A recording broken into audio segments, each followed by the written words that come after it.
میری ساس کو ہڈیوں کے درد کی بیماری تھی۔ وہ رات گئے دن گھٹنے پکڑ کر بیٹھتی رہتی اور کوئی کام نہ کرتی۔ اب میں ساس کو تانے دینے لگی کیونکہ وہ بوجھ بن گئی تھی۔ شوہر کو اس ساس کے خلاف کر دیا تو ساس بولی، بیٹی خدا کی لاٹھی بے آواز ہے، اللہ سے ڈر یہ سنتے۔ میں نے ساس کو بہت گالیاں دی اور رات ایسا ڈرامہ کیا کہ شوہر ساس کو دارالمان چھوڑایا۔ میں اب مزے سے رہنے لگی۔ جب ایک رات اچانک کمر میں درد شروع ہوا، شوہر اسپتال لے گیا تو ڈاکٹر رپورٹ دیکھ کر افسوس سے مجھے دیکھنے لگی۔ میری دنیا اجڑ گئی جب ڈاکٹر نے افسوس سے کہا کہ میرا شوہر اپنی ماں کا اکلوتا بیٹا تھا۔ جیسے شادی کے کئی سالوں بعد میری ساس نے منتوں اور براتوں سے پایا۔ عدنان کے ابا تو اس کے بچپن میں انتقال کر گئے۔ عدنان کی ماں نے تنہا عدنان کی پرورش کی۔ انہوں نے ماں اور باپ دونوں کا پیار عدنان کو دیا، دنیا کی سرد گرم ہواؤں سے بچا کر رکھا۔ پڑھا لکھا کر قابل انسان بنانے کے بعد وہ عدنان کے لیے رشتہ ڈھونڈنے لگی۔ ہمارا اور عدنان کا گھر ایک ہی محلے میں تھا۔ اتفاق سے میرے والدین بھی میرے رشتے کی تلاش میں تھے۔ ایک ہی محلے میں رہنے کے باوجود ہم دونوں گھروں کی آپس میں کچھ خاص سلام دعا نہیں تھی۔ جیسے ہی رشتے والی عدنان کی اماں کو بتایا، نسرین بہن تم کو کیوں ادھر ادھر مارے مارے پھر رہی ہو؟ رشتہ تو اپنے محلے میں ہی موجود ہے، وہ بھی خاندانی اور عزت دار لوگ۔ اماں تجسس سے بولی، اچھا رضیہ کیا تم نے لڑکی کو دیکھا ہے؟ رشتے والی رضیہ بولی، ہاں، لڑکی خوبصورت ہونے کے ساتھ ساتھ بہت سعادت مند اور نیک بچی ہے۔ ہماری تو اپنی آنکھوں کے سامنے وہ پل کر بڑی ہوئی ہے۔ اپنے وہ گلی کے نکر والے خورشید صاحب ہے نا، انہی کی بیٹی ہے، ماشاءاللہ سے بہت اچھا گھرانہ ہے ان کا۔ اگر تم کہو تو میں بات چلاؤں؟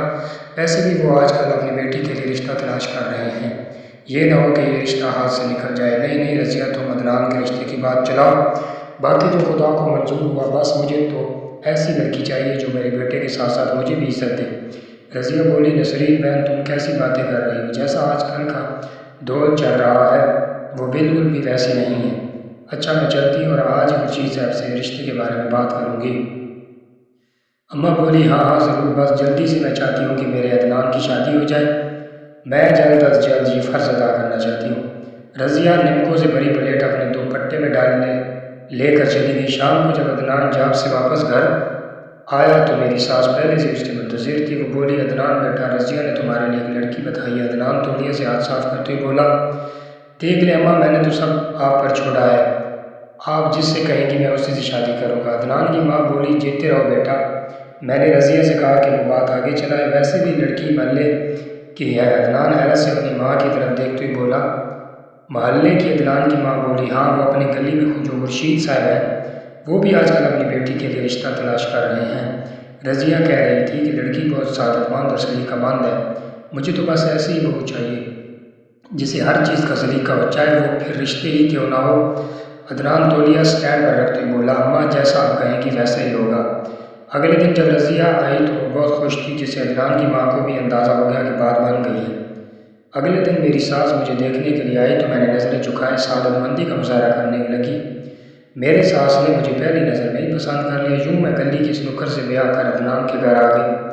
شادی کی پہلی صبح ہی عدنان مجھے کمرے میں تنہا چھوڑ کر اپنی ماں کے گھٹنے سے لگ کر بیٹھ گیا۔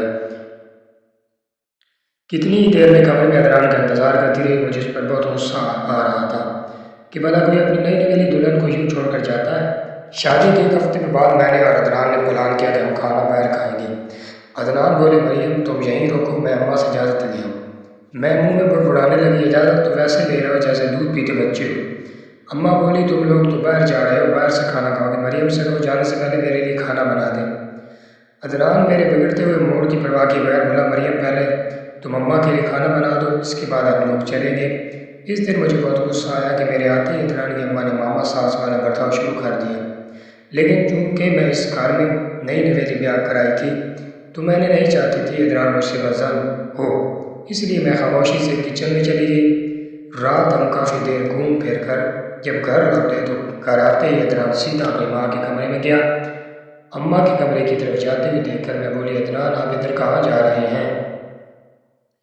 عدنان بولا، میں اماں کو دیکھ رہا ہوں، خواہ مخواہ میں وہ پریشان ہو رہی ہوں گی، مجھے دیکھ کر انہیں تسلی ہو جائے گی کہ ہم گھر آ چکے ہیں۔ یہ کہہ کر عدنان چلا گیا اور میں جل بن کر کمرے میں چلی گئی۔ عدنان کو اپنی اماں کے پاس گئے ہوئے کافی دیر ہو چکی تھی۔ ایک تجھے ان کی چمچہ گیری ہی ختم نہیں ہوتی، اگر ایسی ماں کے گھومنے سے لا کر بیٹھنا تھا تو مجھ سے شادی کیوں کی؟ میرے اندر جلن کا مادہ ابھرنے لگا۔ جب عدنان کمرے میں آئے تو میں نے سونے کے لیے لیٹ چکی تھی۔ عدنان بولے، مریم سو گئی کیا؟ سو نہیں تو اور کیا کروں، آپ کے پاس تو میرے لیے ٹائم ہی نہیں۔ اماں کے پاس بیٹھنے کے لیے تو آپ کے پاس وقت ہی وقت ہے۔ اب جب نیند آنے لگی تو تب اٹھ کر کمرے میں آ گئے۔ عدنان بولے، مریم یہ تم کیسی باتیں کر رہی ہو؟ آج تو ابا اتنا گھومے پھرے اور خوب انجوائے کیا، سارا دن اماں کے پاس بیٹھے ہی کہا ہو۔ میں اٹھا کر بولی، تو جائیں نا اماں کے پاس جا کر سو جائیں۔ عدنان بولے، مریم تم خواہ مخواہ بات کا ایشو بنا رہی ہو، میں تو بس یہ دیکھنے گیا تھا کہ اماں سو چکی ہیں یا نہیں، کیونکہ میں جانتا ہوں کہ اگر مجھے کبھی کبھار دیر سویر ہو جاتی تو اماں بہت پریشان ہو جایا کرتی ہیں۔ مجھے عادت ہے کہ گھر میں داخل ہونے کے بعد میں سب سے پہلے اماں سے ملنے کے لیے ان کے کمرے میں جاتا ہوں، اور اس میں کوئی بری بات بھی نہیں، وہ ماں ہے میری، انہوں نے بہت مشکلوں سے مجھے پالا اور میری پرورش کی ہے۔ میں کروٹ لے کر منہ دوسری سائڈ پہ کرتے ہوئے بولی، عدنان بس کرے، مجھے نیند آ رہی ہے، میں مزید بحث نہیں کرنا چاہتی، آپ کو جو اچھا لگتا ہے وہ کریں، ابھی شادی کو 1 مہینہ بھی نہیں ہوا تھا۔ میری ساس نے نت نئی فرمائشیں شروع کر دی۔ میری ساس کو میرے کام پہ لگنے کی خوشی تھی، اتنی تھی کہ انہوں نے مجھے سے کھیر کا بڑا سا پتیلا بنوا کر پورے محلے میں بانٹا، اور ان کے یہ ان کے خاندان میں رسم ہے۔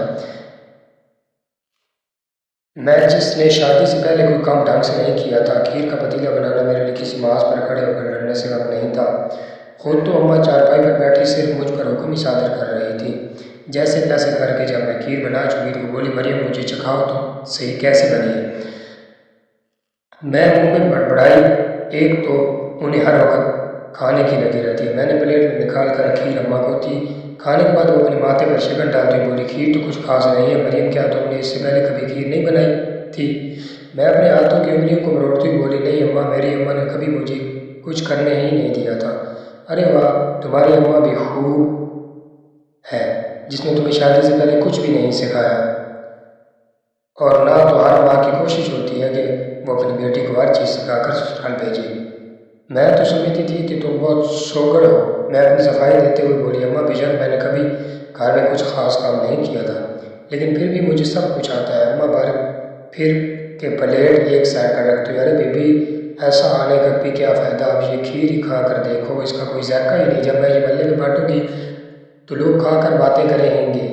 میں غصے سے پیر چٹکتی کچن میں چلی گئی، چمچ کو پتیلے پر غصے سے رکھتے بولی، کیا مصیبت ہے، ایک تو اتنی گرمی میں کام کرو پھر بھی پسند نہیں آتا، کسی تو کسی کام کو ہاتھ نہیں لگاتی، جو میں کرتی ہوں اس میں بھی کیڑے نکالتی ہیں۔ میں کھیر کا چمچ منہ میں ڈالتی ہوں بولی، اچھی بھلی تو ہے، اماں کو تو ویسے ہی عادت ہے باتیں بنانے کی۔ کھیر بنانے کے بعد سے اماں نے بالکل ہی کام کرنا چھوڑ دیا۔ میں اکیلی صبح سے شام تک گھر کے کاموں میں لگی رہتی اور میری ساس یا تو گلی محلے کی عورتوں سے ملنے کے لیے نکل جاتی اور کتنی ہی دیر گھر سے باہر رہتی، یا پھر چارپائی پر تماشائی بنی مجھے کام کرتے ہوئے روکتی ٹوکتی رہتی۔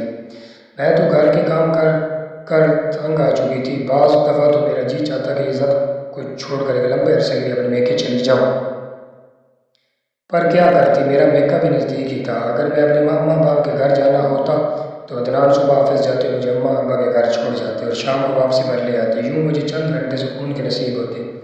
شروع سے ہی مجھے اتنا کام کرنے کی عادت نہیں تھی تو میں کام سے کترایا کرتی۔ 1-2 دفعہ میں نے عدنان سے شکایت کی تو بولے، مریم میں اماں سے بات کرتا ہوں، صفائی وغیرہ کے لیے ملازمہ رکھ لیتے ہیں، تمہیں بھی آسانی ہو جائے گی۔ میں بولی، مگر عدنان مجھے نہیں لگتا کہ اماں مانے گی، تم فکر مت کرو، میں اماں سے بات کرتا ہوں، اور اگر وہ نہ مانی تو میں ان سے کہوں گا کہ وہ تمہارے ساتھ کام میں ہاتھ بٹا دیا کریں۔